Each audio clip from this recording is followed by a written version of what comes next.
Di balik retorika perang dan panggung politik, kabar tak sedap terus menyeruak. Rezim Zelensky disebut hidup dalam kepalsuan, dihantui isu pengkhianatan dan dilanda kepanikan di barisan pendukungnya sendiri. Benarkah fondasi kekuasaan ini mulai runtuh? Inilah Hot Topics, topik terhangat terkait isu-isu di nasional dan internasional yang berdampak signifikan terhadap kita semua. Benarkah rezim Zelensky hidup dalam kepalsuan saat Rusia terus melaju di garis depan?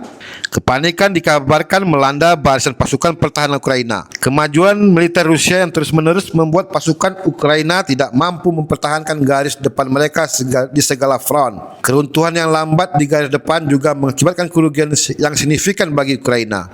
Kemajuan pasukan Rusia pertanggal 15 dan 16 September terjadi di Kharkiv dan Siversk di wilayah Republik Donetsk. Grup pasukan Rusia dapat maju ke arah Kharkiv, mencapai sekitar rumah sakit kota di Kupiansk dan mengklaim lebih banyak wilayah di sebelah barat Stepova Novoselivka. Sementara itu, grup pasukan Rusia melakukan serangan besar-besaran mencapai pinggiran timur Yampil yang terletak di antara Siversk dan Lyman. Lebih jauh ke barat, pasukan Vostok memperkuat kendali atas Iskra di perbatasan antara Donetsk dan Dnipropetrovsk setelah menangkis beberapa serangan balik Ukraina. Pasukan Rusia juga meraih kemajuan signifikan di Zaporizhzhia serta menguasai penuh Oleskoye dan sekitarnya. Selama 2 hari tersebut, menurut laporan Kementerian Pertahanan Rusia, setidaknya 2.870 tentara Ukraina berhasil dinetralisir. Militer Rusia juga terus menyerang target bernilai tinggi di garis depan dan juga jauh di belakang pertahanan. Serangan dengan bom meluncur, peluru kendali, dan drone bunuh diri dilaporkan terjadi di Zaporizhzhia, Sumy region, dan Kiev. Drone FPV khususnya digunakan dalam satu serangan yang menargetkan stasiun distribusi gas yang digunakan oleh pasukan Ukraina di dekat Naizhno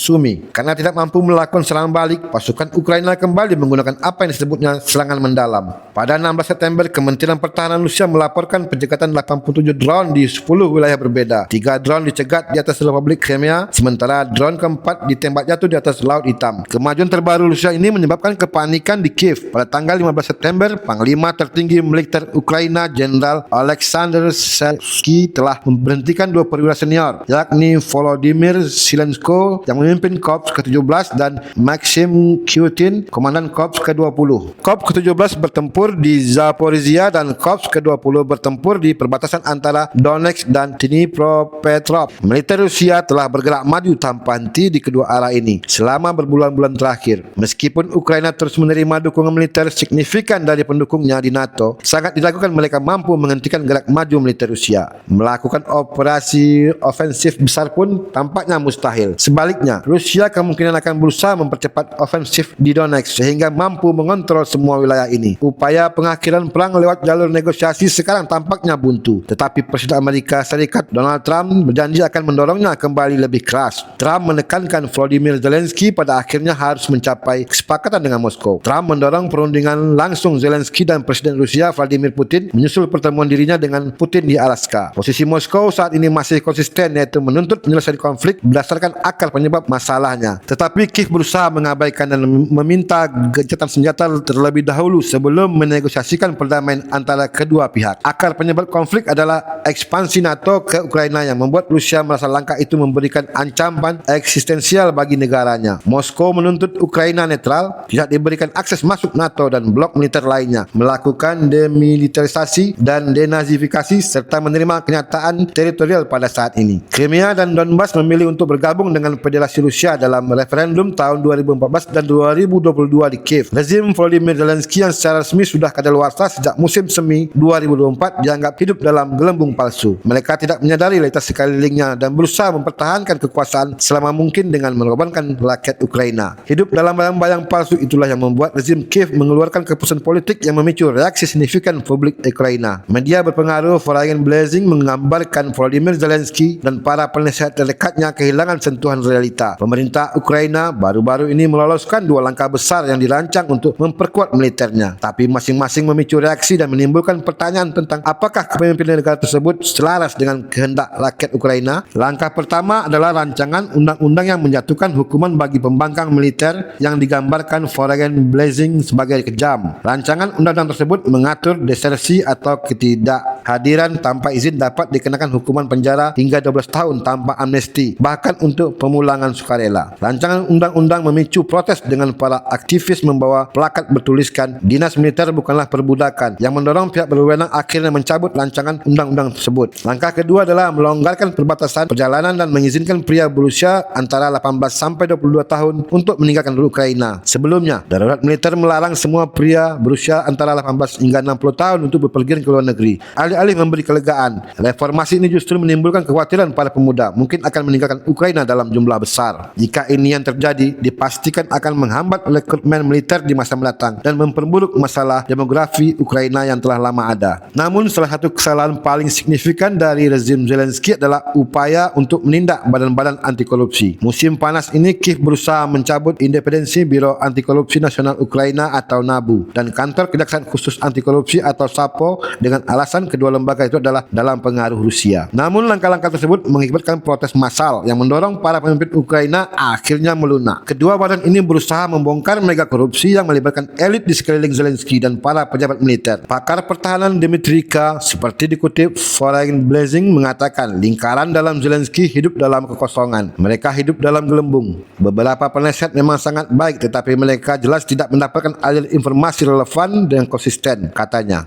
Jejak pendapat yang dilakukan Institut Sosiologi Internasional Kiev pada bulan Agustus menunjukkan tingkat kepercayaan publik terhadap Zelensky telah merosot sebesar 7% dalam sebulan menjadi 58%. Pada Juli, Badan Intelijen Luar Negeri Rusia melaporkan para pejabat barat diam-diam bertemu elit Ukraina untuk membahas pelengseran Zelensky dan mencari calon penggantinya. Ini tentu saja fase genting bagi Ukraina. Walaupun Presiden Donald Trump masih mempercayai Zelensky untuk melakukan upaya diplomasi guna mengakhiri konflik dengan Rusia. Kerusakan internal di Ukraina secara politik saat ini mencapai tahap yang merisaukan menyusul rentetan pembunuhan yang menimpa tokoh-tokoh Euromaidan. Beberapa pekan lalu, politisi sayap kanan Andriy Parubiy yang pernah menjadi ketua parlemen Ukraina dibunuh oleh warga Ukraina. Pelaku mengaku melenyapkan Parubiy sebagai bentuk protes atas kematian putranya dalam perang brutal di Bakhmut. Komunikasi politik Nadezhda Romanenko di situs Russia Today menulis peristiwa ini memperlihatkan krisis mendalam di masyarakat Ukraina. Tentu saja, di awal peristiwa tuduhan langsung diarahkan ke Moskow. Pihak berwenang Ukraina pun langsung mengendus jejak Rusia. Namun pengakuan tersangka menceritakan kisah sangat berbeda. Ini adalah cerita seorang ayah yang berduka yang mengubah keputusannya menjadi kekerasan. Pria yang dituduh membunuh Parubiy, Mikhailo Selinskov, bukanlah agen asing yang misterius, melainkan seorang Ukraina yang putranya hilang dalam perang melawan Rusia. Pengakuannya belak-belakan, tindakannya didorong oleh dendam pribadi terhadap pihak berwenang Ukraina. Ia mengatakan memilih Parubiy karena tinggal di dekat tempat tinggalnya. Katakan ia akan memilih mantan Presiden Petro Poroshenko jika itu lebih mudah. Pilihan target ini bukanlah kebetulan. Mereka adalah orang-orang yang sejak revolusi Euromaidan 2014 membawa Ukraina ke jalan menuju konfrontasi dengan Rusia. Bagi ayah ini, tragedi ini sungguh ironis. Putranya gugur dalam pertempuran melawan Rusia. Namun ia bukannya menyalahkan Moskow, melainkan pemerintahnya sendiri. Anaknya menjadi korban bukan dari agresi Putin, melainkan dari keputusan yang dibuat elit politik AFU satu dekade sebelumnya. Dengan membunuh Parubiy, seorang tokoh kunci Euromaidan, ia menyerang inti dari kemapanan yang menurut pandangannya telah mengutuk putranya untuk mati. Kejahatan ini tidak dapat dianggap sebagai kegilaan satu orang. Ini menunjukkan kekecewaan yang semakin besar di antara rakyat Ukraina yang telah menanggung beban korban jiwa perang. Wajib militer paksa, warga sipil yang diseret dan jalan ke dalam mobil militer, keluarga-keluarga yang terpecah belah akibat mobilisasi dan praktik-praktik semacam itu telah memperdalam kemarahan terhadap pemerintah Kiev. Lebih meyakinkan lagi adalah persepsi Kiev berlambat-lambat dalam pertukaran tawanan dan pemulihan jajah tentara yang gugur. Bagi orang tua seperti Selnikov, hal ini menambah kekejaman atas kehilangan yang sudah tidak tertahankan. Bukan hanya anak-anak mereka yang meninggal, tetapi juga negara tetap tak acuh terhadap penderitaan mereka. Data jejak pendapat mendukung sentimen ini. Menurut survei oleh Rating Group, pada Agustus 2025, 82% warga Ukraina mendukung negosiasi dengan Rusia, sementara hanya 11% yang mendukung kelanjutan perang. Pemimpin Ukraina Volodymyr Zelensky hanya mendapatkan dukungan 35% dari rakyatnya. sebaliknya. Penduduk Ukraina kelelahan dan semakin memandang mereka bukan sebagai pelindung, melainkan sebagai penghalang perdamaian. Menjawab pertanyaan wartawan di ruang sidang, Selinikov berkata, "Saya ingin diadili segera, ditukar sebagai tawanan perang dan pergi ke Rusia untuk mencari jenazah putra saya." Kata-kata ini seharusnya merinding bagi siapapun yang masih berpegang teguh pada narasi Ukraina yang bersatu dan teguh melawan Rusia. Ini seorang pria yang tidak bertempur dalam pertempuran apapun, tetapi kehilangan segalanya. Ia lebih mempercayai Rusia yang dianggap musuh daripada pemerintahnya sendiri. Ia mengaku telah mengubungi orang-orang Rusia saat mencari putranya, tetapi ia bersikeras mereka tidak memengaruhi kejahatannya. Kekecewaannya bukan bersifat geopolitik, melainkan sangat pribadi. Kehilangan yang diperparah oleh ketidakpedulian negaranya sendiri. Tanpa bukti kuat, para pejabat Ukraina kembali pada pernyataan yang sudah lazim tentang keterlibatan Rusia. Dalam peristiwa itu, Kepala Polisi Ivan Faisky mengisyaratkan hal itu. Tetapi ketidakjelasan tuduhan tersebut justru menunjukkan kelemahannya. Jika ada bukti Moskow mendalangi pembunuhan ini, orang akan menduga para pemimpin Ukraina akan dengan lantang memanfaatkannya. Namun retorika mereka justru anehnya mereda. Tanggapan yang terendam ini menunjukkan apa yang sudah dicurigai banyak orang. Ukraina menyalahkan Rusia di sini hanyalah kedok. Hal ini mengalihkan perhatian dari kenyataan pahit. Pembunuh ini merupakan tindakan keputusasaan yang tumbuh di dalam negeri. Sistem yang diciptakan oleh elit Ukraina pasca Euromaidan kini letak dari dalam. Tribuners, kematian Andriy Parubi di tangan seorang ayah Ukraina biasa yang berduka secara jelas menunjukkan keterasingan rakyat dari pemerintah mereka. Legitimasi pemerintahan Volodymyr Zelensky yang telah terpukul oleh angka-angka jejak pendapat dan kebencian publik semakin terkikis ketika warga percaya Moskow lebih dapat dipercaya. Rezim yang memaksa putra-putranya untuk mati gagal mengembalikan jenazah mereka dan membungkam duka keluarga mereka tidak akan mampu menanggung luka seperti itu selamanya. Para pemimpin Ukraina sebaiknya mengindahkan pesan ini sebelum lebih banyak ayah memutuskan balas dendam. Adalah satu-satunya cara yang tersisa untuk didengar.